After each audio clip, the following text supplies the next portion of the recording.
Okay, more questions. This is exciting. I hope you're liking this. If not, you have other ideas, let me know. But to me, the whole idea of the website is, again, to offer information to people who write in questions.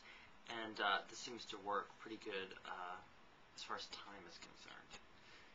All right, Jim wrote a question. Said, saw your photo of slide number 15014 in your room section. I also saw it in a magazine. I love the bookshelves. Does this room have 8-foot or 9-foot ceilings? Could you also tell me the magazine the photos were in? Best, Jim.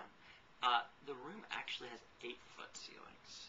And the magazine was Western Interiors, and I believe it was the December-January issue, which you may still be able to get that. Paulette. Hi, Kenneth. I love your show. I love your clean line and your knowledge about designing a room. I'm presently getting ready for interior design school and some online classes at the Art Institute. My question is, I'm interested in professional organizing.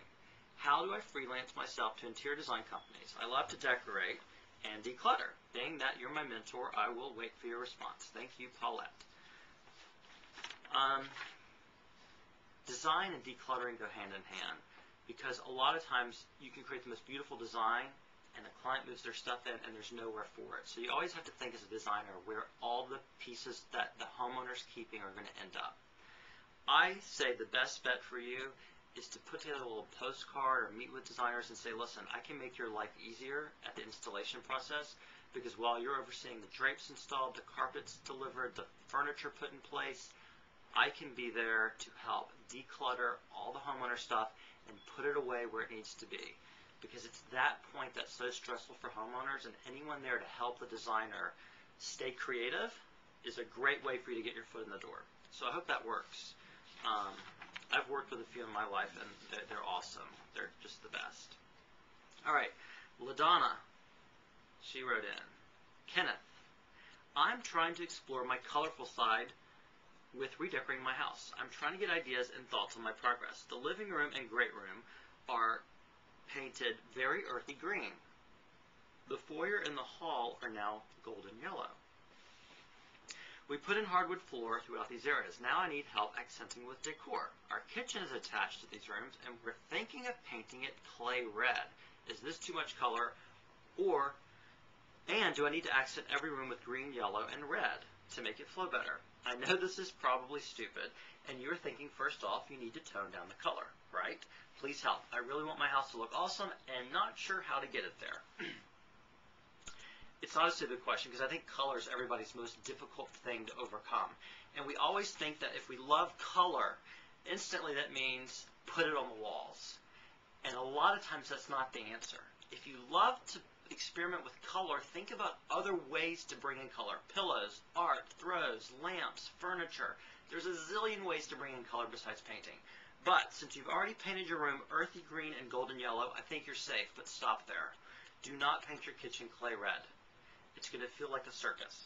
And also, too, you have to keep in mind that your kitchen cabinets bring in the most color in your kitchen, not your walls. So, my suggestion is to try to go neutral in your kitchen. Let that be a neutral color. And to answer your question, not every room has to have something to tie each room in together.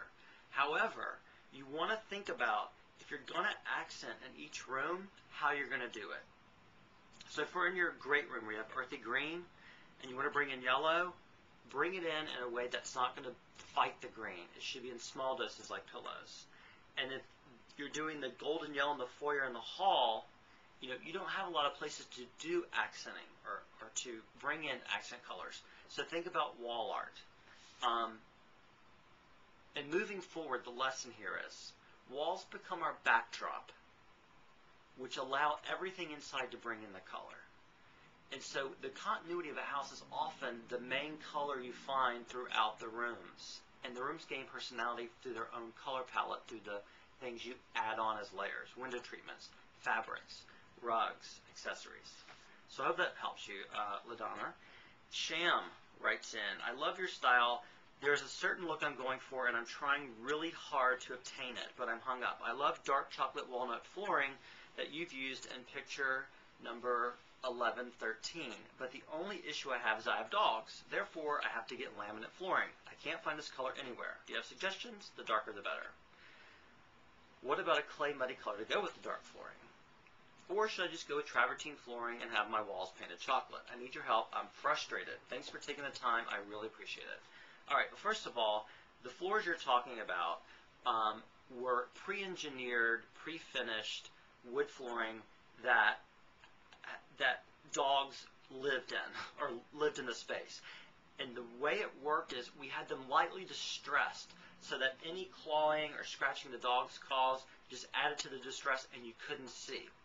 My biggest fear of using laminate flooring with dogs is laminate is a plastic. And I've been to people's house with laminate floors and dogs, and you can hear them on the laminate. It is so loud. So I don't think you have to do laminate just because you have dogs. Think about doing a distressed finish wood floor. Even if you're not going country or traditional, you can do a distressed wood flooring in a modern situation, because the house you saw in my photo was a modern house.